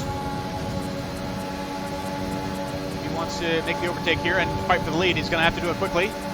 DRS is not enabled. That's a glitch. That is a glitch. We're still on lap 2 here. 27, not lap 3. Finfan getting a good run out of the corner, but Chandler impressively is still keeping up with the Mercedes of Ishigo somewhat. We'll have to see how long that lasts. As the damaged front wing does tend to accelerate tire wear as well. Indirectly, but still profoundly. Into turn 4 now, you can see just how much more confident the Racing Point is on the brakes. That heavy zone. McLaren's looking very good right now, 2nd and 4th. As Sink Kiswato up to 4th now. I don't remember who he passed actually, but nonetheless, he's there. Good now getting overtaken by Taylor. This is not good at all. And it won't be good at all for Ritzy either, because Ritzy really needs to keep up as much as possible on the mediums. That initial stage of caution is gone. Ritzy can now push a little harder on the mediums to avoid, since the prospects of wing damage are never as high as they were in turn 1. But so Ritzy's going to want to stay as close to his teammate as possible to really leverage that advantage that he has in strategy towards the end of the race. Mitchie, meanwhile, is already pitted. He apparently got some damage into turn 1. He's the first victim of the turn 1 chaos, and he'll have to pit off the softs early. And he's down in dead last. As you can see, that little red dot out all by its lonesome. Lesmo 1 on the mini-map. Ishigo setting the fastest lap now. And he's broken the DRS to Chandler, most importantly. So Fintan will have DRS. Chandler will not. The opening in the rear wing, very important at Monza here for overtaking, since it is a power track with lots of long straights. So Chandler should be a sitting duck here. And Fintan will be able to line up the overtake with mostly ease. We'll see how much of a fight the F1 Esports bet puts up. Coming into De La Roja now. Sink Kiswato was looking really close to Finfan on the run into turn 1, but now he appears to have fallen back just a little bit, and he might come under pressure from Taylor. Actually, we're going to take a look at Taylor real quick. A bit of dust being kicked up in the background there from Meanfern, it looks like. And let's see what Taylor can do. Let's see how that Honda engine compares to the Renault one in the back of the McLaren. He's going to be too far back, I think, so we're going to go back out to Finfan, but he's also too far back. Ritzy getting a 3-second time penalty for track limits warnings. Ritzy really having to push his luck with the track limits to keep up with the soft runners around him, since he is on the medium compound, as I mentioned before. But Finfan's still not going to be close enough to Chandler. He's not going to have enough momentum. He has a better engine. He has DRS. He has a better car condition, but he still can't catch up and overtake. This is a testament to Chandler's raw pace. Now we'll see what can be done on the pit straight here. Sink Kiswato possibly in range for a move. Taylor could be in range too. He's even closer to Sink than Sink is to Finfan at the moment. But Finfan's still going to be too far back. What about Sink? Finfan feels the need to go defensive, but only briefly. He's going to go back to the outside for the braking zone. Oh, that's a big lockup though. That's a serious mistake, and he has to take the runoff area. And Finfan's actually lost. He's lost an end plate. When did that happen? I don't remember when he ran into the back of Chandler, but he has at some point. And that would explain Finfan's loss of pace compared to the McLaren. But now Taylor's going to be up in the podium positions. But Gudidu's on the attack now. Gudidu up the inside into De La Roja. What the heck is he doing there? Side-to-side racing. Oh, he got pushed out there. Gudidu making a bit of a dirty overtake. And Ritzy sails on by into 3rd place. What a stroke of luck there for Ritzy Raccoon. The 2 guys ahead of him, his 2 main championship rivals, getting tangled up there. And Ritzy now on the medium compound will be able to stretch his badge a little bit more. DRS will be handed out though to Gudidu and Taylor. They might be able to come back here. Taylor won't. He's out of range, I'd say. Meanford, meanwhile, going up the order quite a lot. And what's happened to Chandler? Hold on a minute. Chandler's gone way down the order. As has Deer Hunter, but mainly Chandler. What's going on here? Did he spin at some point? He must have spun or something shortly after we cut to the other battle between Ritzy and Gudidu. Oh, and he really cut things. That's a gratuitous corner cut. I don't know how he hasn't been penalized for that. It looks like he's really struggling now. Yeah, he has more wing damage than before. That might be the end of Chandler's race there, unless we have a safety car. As Bailey goes right past him. Bailey having run into trouble early as well. I'm not sure what's happened to him. He seems to be missing an end plate on the right-hand side. No, he's not. His wing's intact. So he might have had a spin. I don't know. Bailey down from 9th to 16th early on here. Chandler's retired. Wow, okay. He started on the front row. He was leading into turn 1. And he was one of the favorites to fight for the win today, but now Chandler has chosen not to continue. Finfan will, though. The wing change and medium tires, he's going to stick it out. The mediums can theoretically make it to the end of the race from here, but it will require some management. Heatwave saying, Chandler, I think because of the incident at the chicane, he got brake checked. Yeah, that would do it. That would probably do it for Fin Fan. Anyway, he's way down the order now. 15 seconds behind the nearest competitor. So let's go back up to the front real quick. Gudu has actually gotten past Ritzy. Hold on a minute. Gudu, with the superior Mercedes power, has gotten past Ritzy Raccoon. So that's Mercedes 1-3 right now. Not bad at all from them. Ritzy doesn't have any wing damage, so I don't suspect there was any collision involved in that overtake. Taylor now starting to put his teammate under pressure again. You would expect that, as he is on the better tire. Let's ride on board with Taylor down the pit straight to see who's going to make what moves here. Inford's a bit too far back to really get involved in this battle and doesn't have the pace anyway. No offense to him. Inford, to be fair, he has done pretty well for himself so far, gaining 4 spots. Katra, meanwhile, actually Katra on the Renault is another one to highlight. She's already up from 15th to 7th since the start of the race. Ardella from 13th to 10th. So a lot of people profiting from the misery of others so far. Ron Swanson, actually, Alfa Romeo up into the points at the moment. Doesn't look like anything's going to happen here, so we'll go a little bit further back. Actually, Ron Swanson's harassing the back of Neymar right now on the soft compound tire. A bit of a train starting to form behind the AlphaTauri. I'm not sure why. It looks like he's missing a right side end plate, actually. Oh, there's contact there, and that's Ron Swanson losing an end plate on the right side as well. So yeah, Neymar has damage, and now Swanson has damage. So potentially Ardell in the Williams here. He's got his wing intact still, as does Deer Hunter. These guys can make moves for 8th and 9th here. And Ron Swanson getting really unruly in Lesmo 1. That's going to be really dangerous for Ardell in such a tight spot on the track. Down the back straight now. That's going to hamper his run down the straight. Can he send it into Ascari? I don't think he will. Meanford getting a time penalty now for warnings. Everyone kind of nip and tuck right now, but there's a huge train. Like, holy Jesus. It's stretching all the way from Neymar back to Bailey now at 16th. Neymar just has 0 pace right now, and Ron Swanson can't seem to do anything about it because of his new wing damage. Oh, and he touches it again, and Neymar half spins, and that's going to be, I think that's another end plate gone for Ron Swanson on the left-hand side. No, it didn't. I swear I saw something fly off his car, but I guess not. Now they're side-by-side again, and Neymar's going to try to go back, and oh, they're right next to the wall. Neymar almost putting Ron Swanson through the pit wall. Deer Hunter getting past Ardell for P10, and he might get 3 cars in one straight here, including his teammate. No, he's going to demur from that. Ardell getting a little bit unruly in the braking zone, having to take evasive action. And what crazy racing maneuvers we have here so far at Monza. Here all Phantom saying, love seeing people quit after the first few laps. Yeah, not a big fan of what Chandler did. Props to Fin Fan though for sticking it out. Hoopalicious, a man who knows Chandler well and who's competed with him quite a lot, says Chandler likes to give up after one small setback. Well, that's certainly what he's done today. I won't speak to his more general habits, as Neymar gets time penalty now for warnings. I can't say I blame him considering his current wing state. Risky stuff right now for everybody involved in this train. Zach DeVeest as well could be in a position now to possibly get points for Alfa Romeo if he can find his way through this train somehow.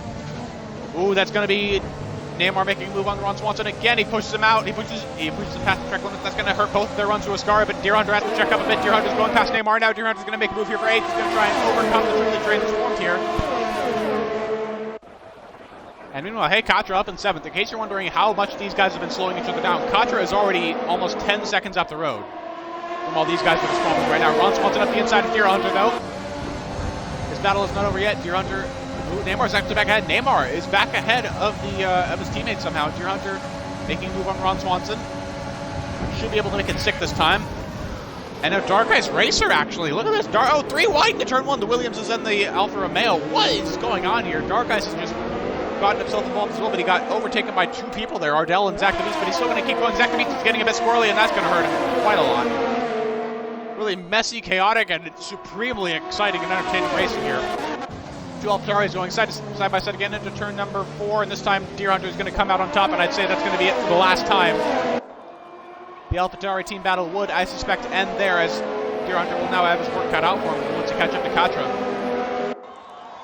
We'll be monitoring that as it evolves. Well, Sink is Watcho, I should know. Sink immediately took the place of his teammate Chandler in 2nd place, and he's doing pretty well with it right now. Sure, he's nowhere near Ishigo, but he doesn't need to be. He's broken the DRS to Gududu, and then Gududu's got the 2 Red Bulls behind him still, putting pressure on.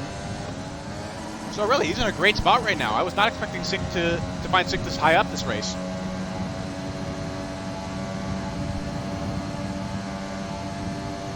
And we got a new follower, first one of the stream, Corey MO494. Thank you very much for coming in here today and following. Your number 1088 here on the stream today. Actually, someone just unfollowed the stream. Who did that? Who just unfollowed? You need to refollow right now or I will kick your shins. Well, I can't do that, obviously, but I will be very, very sad about that if you do not refollow the stream.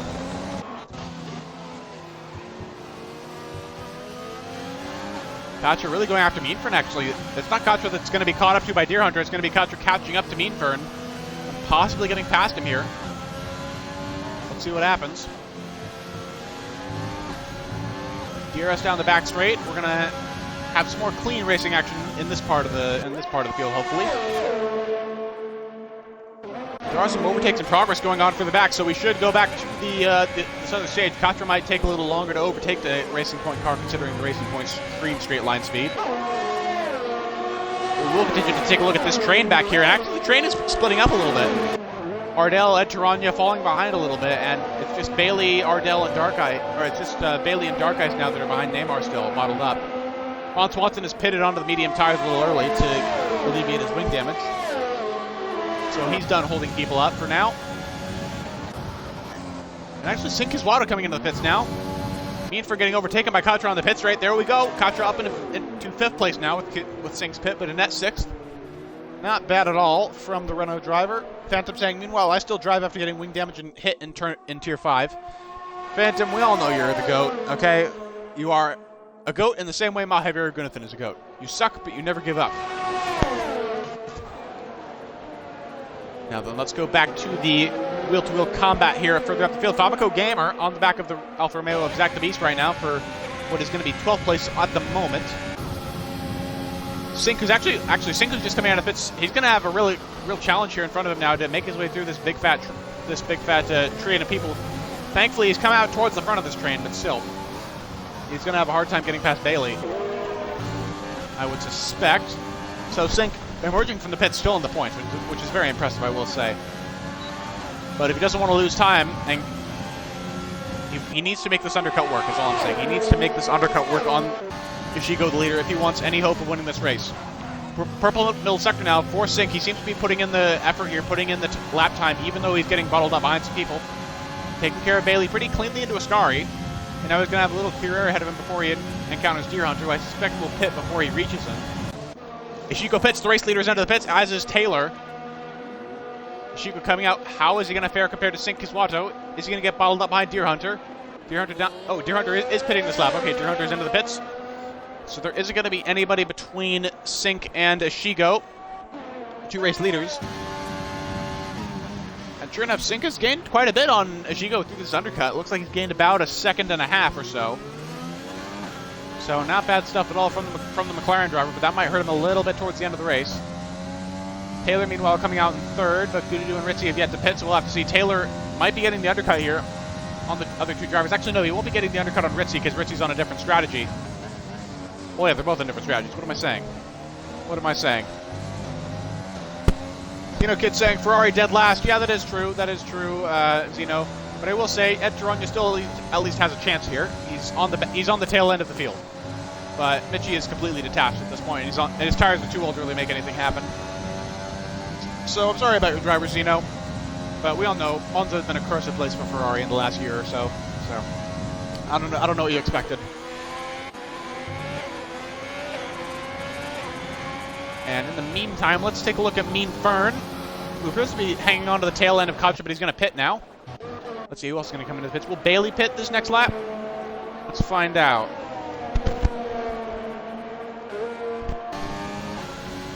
Yeah, it looks like he's going to split off here. And yes, Bailey will come into the pits. Sink Kiswato said in the fastest lap of the race now, he's usurping Ishigo's pace. Not that from him. What about Fabico? I think Fabico's going to come in as well. Oh, he got held up a bit there by FinFan. That's not going to help him at all in his battle against the Alfa Romeo of Zach. So that makes Katra and Ardell the last holdouts. No, Ardell's pitting, so Katra is the last holdout on the soft tires, and she might be losing a bit too much time here because of that strategy. Zeno, you know I can't keep track of the managers. You know I can't keep track of who's who in that department. I'm sorry. Frey B2W followed the stream. Thank you very much, Frey, for that. And who keeps on following the stream? We just had another person unfollow. You better refollow right now, or I'm going to be very sad. Unfortunately, it doesn't come up in my notifications when someone unfollowed the stream. But yeah, I will say we do not have the best examples of racing here today. Monza is always a bit sloppy and chaotic, but today is proven to be more than an example of that. And I suspect Katra will come into the pits of this lap. The only reason she didn't pit last lap, I would suspect, was to prevent the double stack with her and Bailey. So,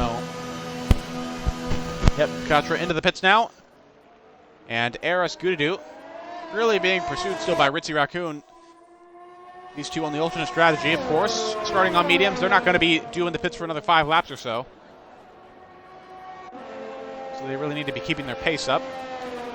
Katra, let's see where she emerges. She already had a pretty decent gap to the cars behind her before the pit stop phase. So I'm guessing it won't be too much.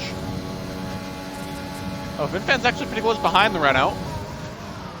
But Katra will stay ahead, and the tire warm-up window is usually pretty small for the medium C3 tire. So I don't think she'll have any problem with that.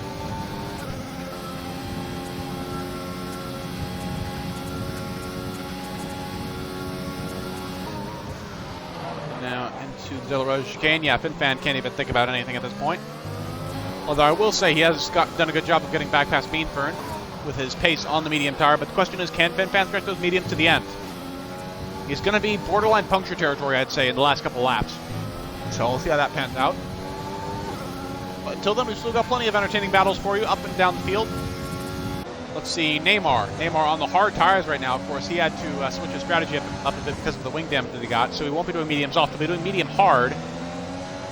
And he's struggling to get past Ron Swanson right now. The same guy who was fighting with before the pit stop phase, and the same guy who cost him a bit of his wing. The lag from Neymar, as per usual. It's kind of customary at this point for Neymar to have some crazy desync during a race. And the 12 Romeos are now nose to tail. Ron Swanson and Zach DeBeast. And Zach DeBeast might be lining up now for a move on his teammate. Zach, he has some decent pace relative to people he goes up against. He's a decent driver. Zach is the reigning Tier 5 champion, I should say. Absolutely dominated that field. He belonged in Tier 4 all along, really, maybe even Tier 3. But well, looks like Ron Swanson already accrued some damage since his pit stop. So that would explain why he's such a sitting duck compared to Neymar and his teammate Zach. And I don't think he'll put up too much of a fight here. Oh, he is. He's not using his overtake, but he is pretty fast here. Oh, and he's going to pull out early in the brake zone. So Zach will still got the position, and he's into 13th place. And he's Alfa Romeo's best hope to score points today, it seems. Meanwhile, Finfan and Meanfern and Katra, the gaps there seem to be staying pretty consistent. Meanfern just outside the DRS range, but still keeping up. Finfan just inside DRS range, but not really catching. And Katra not really able to get away just yet. Not that Katra could do much if she could break away, as the top 5 have all demonstrated supremely a good pace so far this race that have set them apart from the rest. Cabaracho has now followed the stream. Thank you very much, good sir, for that. Your follower number 1087 on today's stream. So we'll stick around for the rest of the race. We've got 13 laps to go here at the Temple of Speed, and they promise to be just as entertaining as the first 14. And again, if you guys want to drum up some conversation in chat, be my guest. I'm always encouraging that on these streams. Chat activity always makes Twitch a little bit more lively, I find. So feel free to chat it up about whatever your heart desires.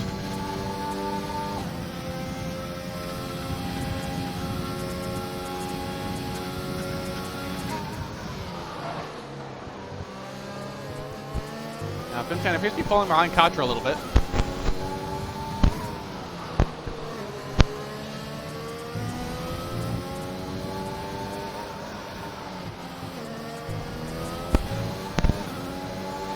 See how this pans out for the next few laps, because Finfan appears to be fading ever so slightly from the Renault on those older tires. Not that I'm surprised. And that could give Meanfern the opening that he needs potentially to overtake his teammate for position. We'll have to see how that unfolds as well. Everything unfolding before our eyes in this race. Gudadu pitting now. Oh, they're both pitting. Gudadu and Ritzy. Okay, this is the last major pit stop development of the day. And Gudadu emerging ahead of Ritzy Raccoon. goes Taylor. Taylor is ahead of him. Okay, Taylor has gotten the undercut done on them. So he is ahead now of Gudadu when he was previously behind. So compared to how they were before the pit stops, Taylor's out front. Gudadu has lost one and Ritzy holds position. But Taylor hasn't really gained enough ground for it to be justified here, because he's going to be at a serious tire disadvantage now for the rest of the race.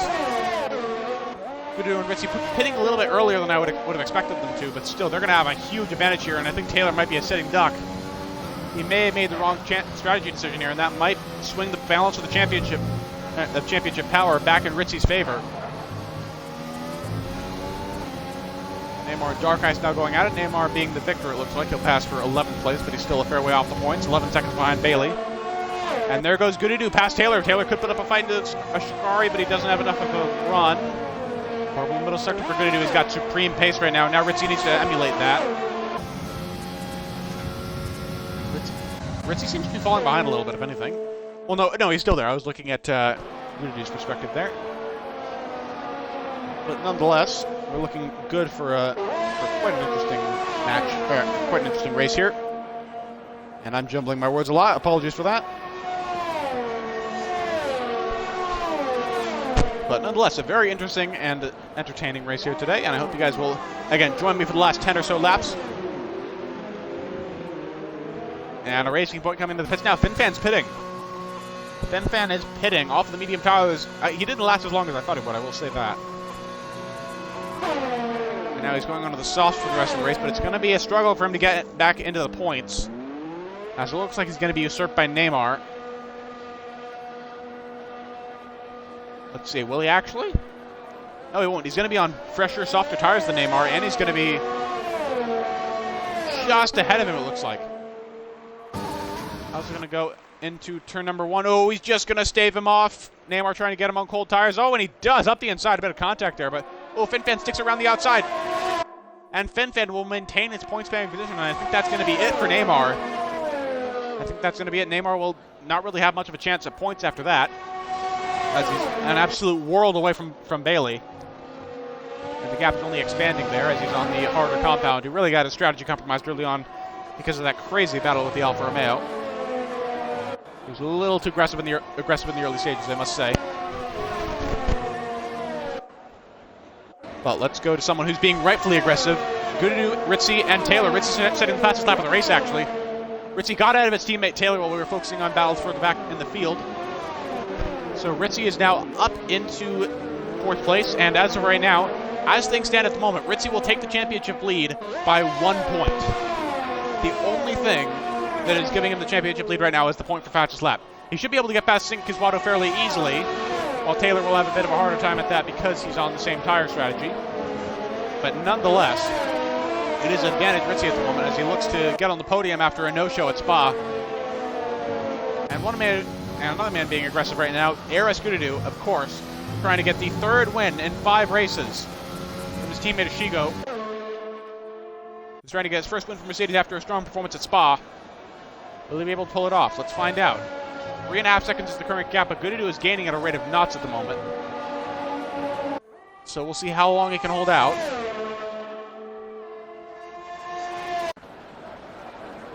The parabolic, now you can see him in the background there. Gudadu really pushing on those softs.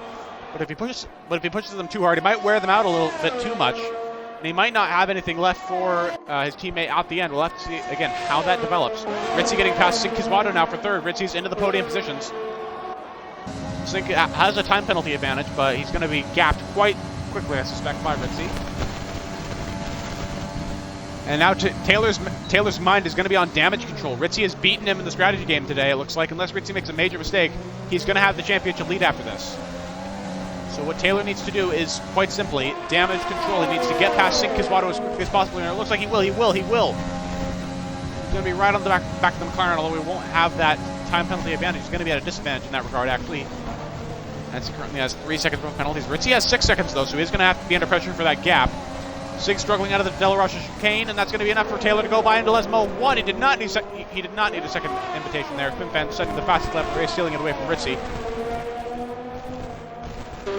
But Sink Kiswato not giving up the position easily. Let's see how it goes on the back straight. Ooh, Taylor's got a real head of steam now. Overtake mode. And that's going to be it. But Sink Kiswato has 35% more ERS than Taylor. So it looks like he's going to have quite a lot to retaliate with. Oh, Taylor going very wide at the exit of his car. He is struggling right now. He is struggling for grip. He is pushing hard to limit the damage to his championship prospects. In Parabolica, no opening for Sink. You'd expect that as the Parabolica is not an overtaking spot, but the big fat pit straight after it certainly is.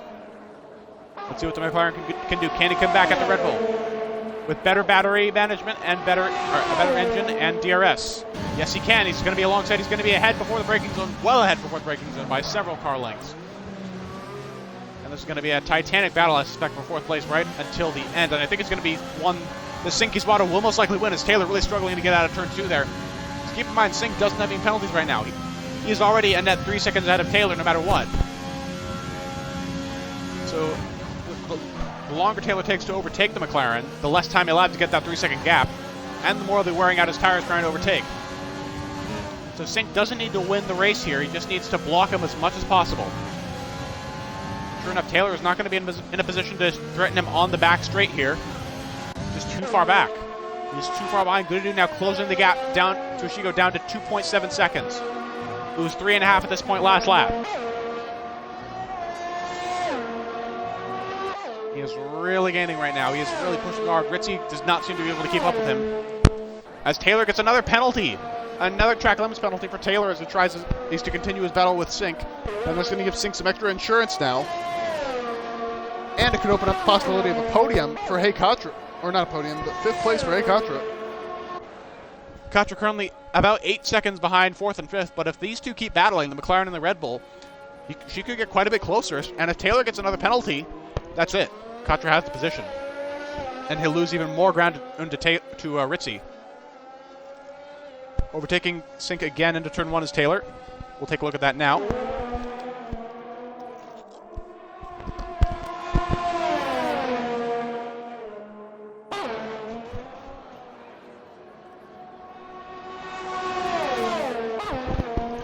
You know, Katra can be happy about this. Knocked out of Q2, coming back up to P6. Pretty good comeback. Yeah, I would agree.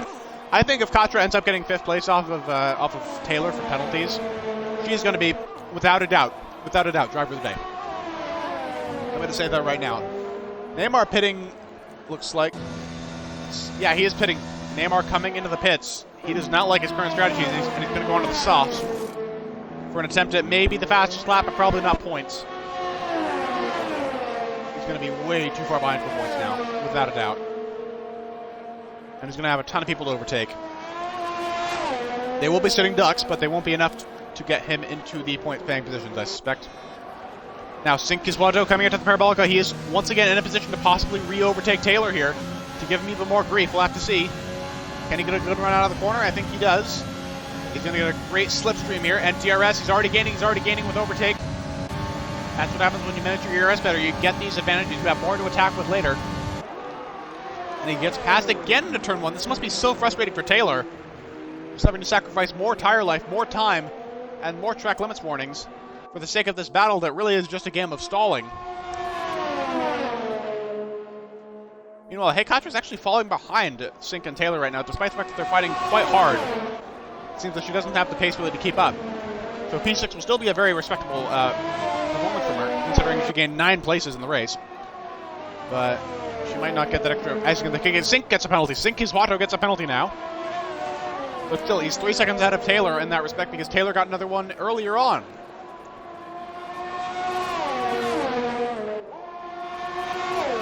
Ritzy, meanwhile, with more penalties than both of them, 9 seconds worth, but he's already nearly 6 seconds ahead of Sink, so I don't think that's going to be much of a problem for him, considering he already has better pace on better tires, Papa John's. So we won't really pay attention to that too much. But Taylor's going to be in a supremely good position to get back at Sink into turn number 1 here with the DRS. Let's see how he handles it. Off the Parabolica. Looking good. Great slipstream. He's even closer than Sink was in the last lap. And the DRS is only going to contribute to that. And there they go side by side into turn 1. Sink's not giving up without a fight, but he can't fight very much right now on that straight. And Taylor retakes 4th place on track at least. But again, just like Spa, he's going to this is going to cost him positions. The penalties are going to cost him positions, it looks like. At least one to Sink. And possibly another to Katra if he's not careful.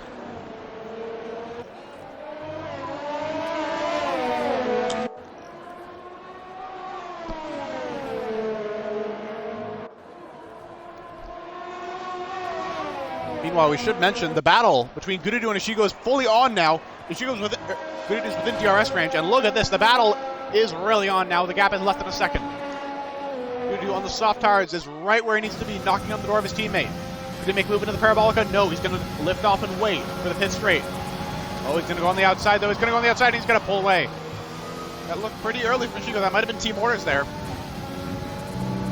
Gududu just telling Ishigo, or the manager just telling Ishigo not to hold him up. So Gududu has won the strategy game. It looks like he's going to win the race as well. The question is, can he win the battle against Ritzy?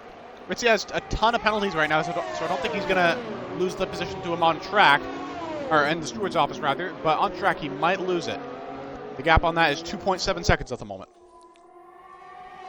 Sink and Taylor, meanwhile, swapping places again. This time it's Sink on Taylor again on the pit straight. And Taylor must just be despairing at this point. His chances at a podium being ruined here by penalties and a prolonged battle with the McLaren of Sink Giswato. And sure enough, Ritzy is already well clear of that 6-second gap that he needs to Sink to keep the podium position. So he will not be worrying about what's behind him, only what's ahead of him, namely the Mercedes Gududu and Ishigo. And Gududu into the lead now. Ishigo could just hang out in his DRS for a couple of laps and just get the extra insurance against Ritzy. I think that's what Gududu is going to want him to do. I don't know if he has the pace to keep that up for very long, but he at least does for this lap. Well, let's check the penalty situation further back. So it looks like the 10th, 11th, the 12th, FinFan, Dark Ice, and Ed all have the same amount of penalties right now, so there won't be any changes for the final points paying position, but Deer Hunter could potentially usurp Bailey for 9th, or 8th rather, on penalties, as he currently has none. And it looks like Heikacho's chances of jumping Taylor at the end are fading at the moment. Unless Taylor gets another penalty right at the death of things, which to be fair, he could.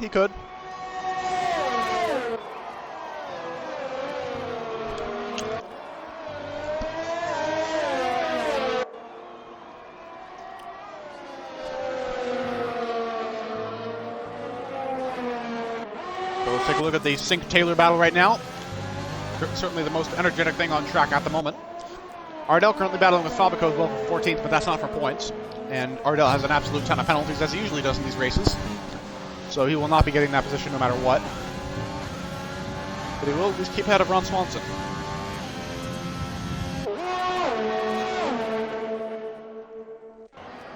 Ron Swanson getting a 3-second time penalty now for warnings. And that could cost him 16th place to Michi. Wait, hold on a minute. Ishigo's actually staying a lot closer to Gududu than I imagined. I don't know if that's intentional on Gududu's part just to give him DRS, but if Ishigo gets back past the Mercedes here, we could have a real battle on our hands in the last 2 laps. I don't think it's going to happen, though. Yeah, Ishigo still doesn't have the grip, despite the fact that he is staying pretty close behind Ishigo. I'm not sure if this is orchestrated or not. Again, I have no idea what the driver's strategy here is.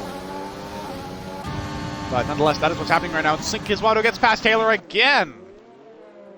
What a battle here between these two, but Sink is going to win on penalties as it stands. Check the race director real quick. Let's see, how many warnings does Sink have? Looks like he has 1 right now, after his previous penalty.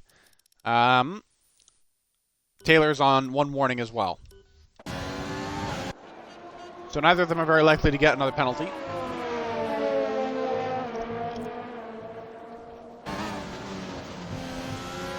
Good news for Sink, and bad news, I'd say, for Taylor. And bad news for Katra as well.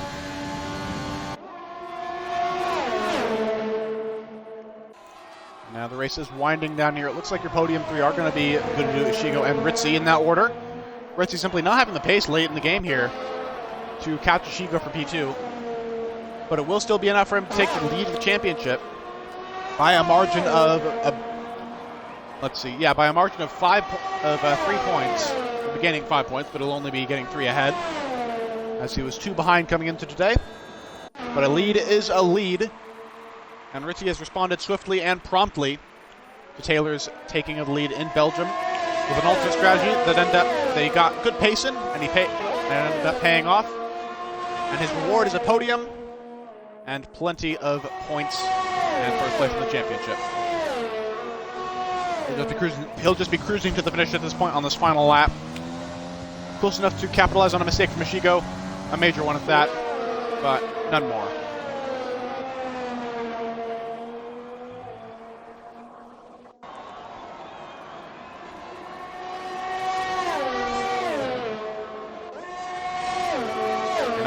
And as he comes into the Ascari Chicane, Mercedes can be very proud of the work they've done here today, taking advantage of both strategy options to get their cars out in front here and expand their lead over Racing Point in the Constructors' Championship, and even catch up a bit to Red Bull.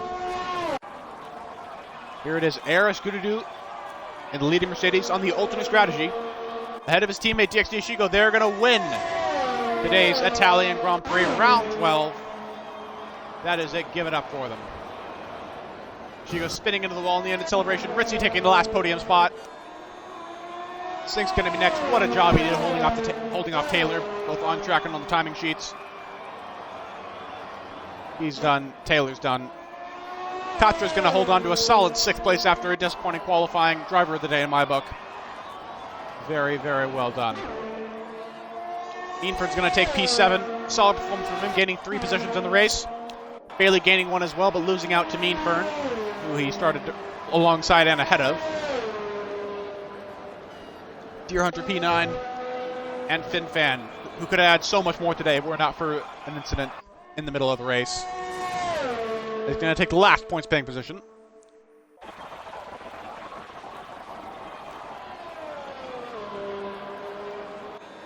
And there he goes.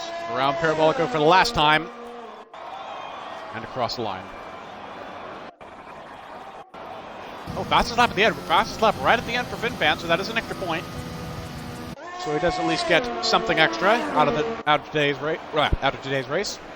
Dark Ice in 11th, just holding off Ed Taronia. Solid performance from both of them.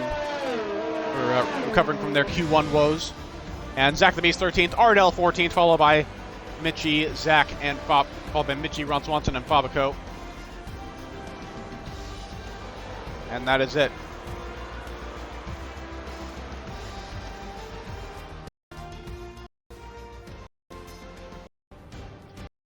Ardell, that was quick. Yeah, I know. This finished really early, to be honest.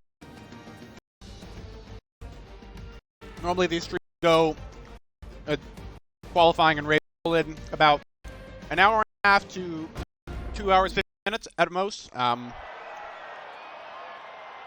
here, we finished up in quite good time.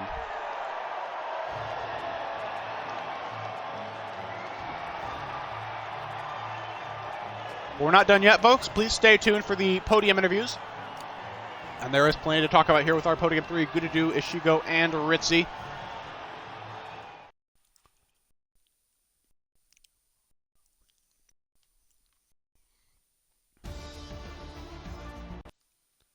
So we're going to invite them to the party now and get their perspectives on the race.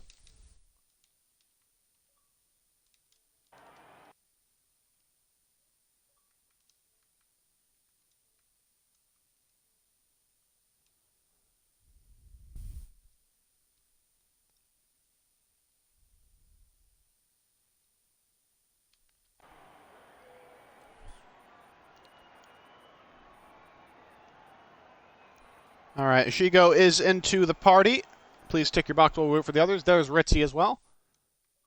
Both of you gentlemen, please tick your boxes.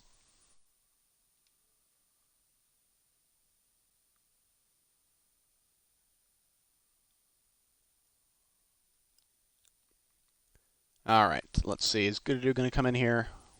Oh, well, we'll be interviewing him last anyway. So, all right, we'll start. Congratulations, guys, first of all, on all of your positions. But we'll start with Ritchie, naturally. P3. You managed the alternative strategy over to teammate late, but you couldn't catch up to Ishigo at the end. What what is your explanation for the fall off in late race? I'm just a terrible driver. I was focusing too on the early stints. I got way too many warnings, tried extending too much. It really just screwed me over in the end. Like I pushed a bit too hard in the opening stint, my mediums to the point where I couldn't hit the Lesmos how I should have. And in the second stint, well, I had pace on the softs, but it just wasn't enough ultimately. Yeah, great drive by both Mercedes drivers. This definitely was a Mercedes track. Nothing we could do about it. And yeah, podium surprised. Yeah, it's very surprising. Yeah, at a power track, Red Bull would lose the battle, but you are now winning the war once again, taking the championship lead by 3 points with today's performance over Taylor. And how do you feel about that? And how do you feel about your prospects of keeping that lead at Singapore next week? Singapore's gonna be a really good track for my teammate Taylor. He's like stupid fast around there, and honestly, I just like to hope to keep it there. You know, the Red Bull obviously should be very decent at a track like Singapore just because of how tight, twisty, and aero dependent it is. So I don't know. The track is okay Well, for I me. remember, I commentated Tier 2 Singapore last year, and you did pretty well. Yeah, I took advantage of a early safety car and made a strategy that shouldn't have work, and then I just threw the race away myself. So hopefully that doesn't happen again. All right. Yeah, because I crashed into this one man called DXT Shigo, kind of Who's ruined the that? race. DXD, what are you talking about? All right, let's move on now. That's it for you, Risty. Congrats on your podium, and you are dismissed. Good job, Ritzy. I'm gonna stay in the party. Or you. All right, but shut up. Oh, that's rude. All right, Ishigo up next. Pretty impressive performance from you. Starting P3, immediately grabbed the lead into turn 1, and from there you didn't look back. How are you feeling at the start? And well, do you think you could? What were the chances there of crashing, in your opinion? I was expecting a constant heater effect. Luckily, me and Chandler got a really good start compared to the rest of the field, and Gatudu bogged down a little bit, but I knew being on I saw in qualifying that Gucci went on medium, so I'm like, okay, it looks like I gotta try and hold up Chandler's in this race if I can, with him being on softs as well. And then I went up the inside in turn 1, outside on turn 2. We think we made a bit of contact, and I gave him wing damage, so that sucked, obviously, not how I wanted that to go. But other than that, it was good, great pace from Sink and McLaren. And then Gatudu and Ritsu just pulled off the reverse strat. And then for a while there, I was keeping Gatudo at bay, but then he caught up in like 1 lap and 8/10. And he passed me, and then after that, I was just sticking with him, trying to force him to get a 3-second time penalty so I can maybe get the win, but I can't complain. All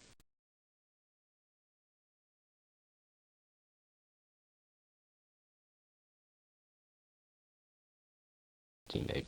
Great drive as usual. Yeah, speaking of the win, of course it did go to your teammate, but here the thing is, you were on the conventional strategy. There were no safety cars.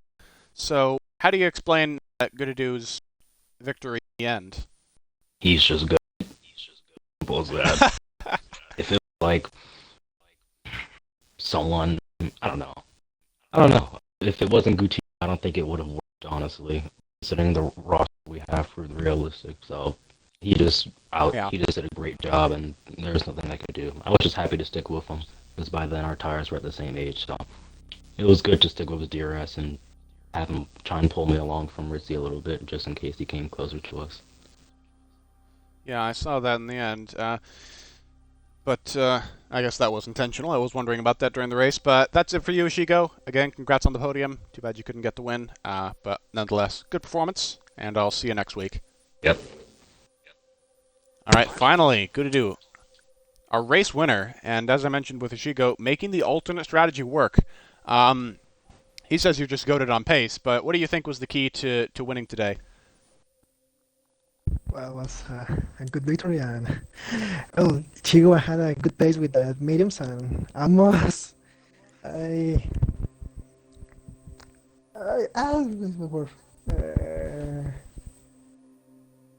Sorry, wait. Sorry. I almost All right, penalized. take your time. I will. Sorry, that will. Was a good winner. Good went to for Mers.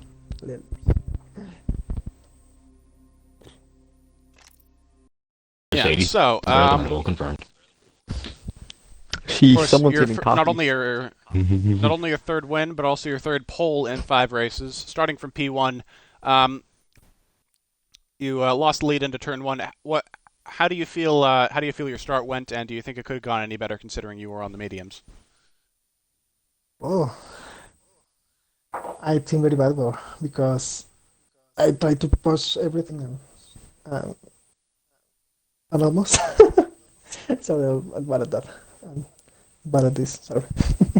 All right, it's fine. It's fine. Last thing, Boss Cookie wasn't here today, and he's the man who's ahead of you in the championship right now. You're just 10 points. You're just 10 points behind him. Considering you seem to be the fastest guy on the grid right now, do you think you might still have a chance to catch up to the Red Bulls and maybe fight for the championship? Oh, I think yeah. With Ichigo and me had a good pace and well, maybe in the last races we had a good fight with the constructor because drivers is almost complicated. Yeah, Ritzy currently out in the championship lead after today with 176 points, so that puts him 80 ahead of you. That is technically possible in the last 5 races if you can keep the wins going, but of course it will be difficult. Stiff competition from Chandler, Taylor, Ritzy, and Ishigo. But with that, congrats on the win. Good luck for next week to all 3 of you, and we're going to wrap it up now. And that is it today for our Round 12 stream. Thank you guys for tuning in, all of you. I believe we peaked at about 32 viewers, which is absolutely awesome. And tune in tomorrow for the Tiers 3 and 4 races. Same track, different driver roster, and roughly the same time as well, starting at 8 p.m. Eastern Time and 5 p.m. Pacific, 1 a.m. British, if I'm not mistaken. And that'll be Tier 3, and then Tier 4 immediately after that. And then tune in again on Saturday for Tier 1 and Tier 2, again at roughly the same times. And we'll see you again in Realistic next week at Singapore for round number 13.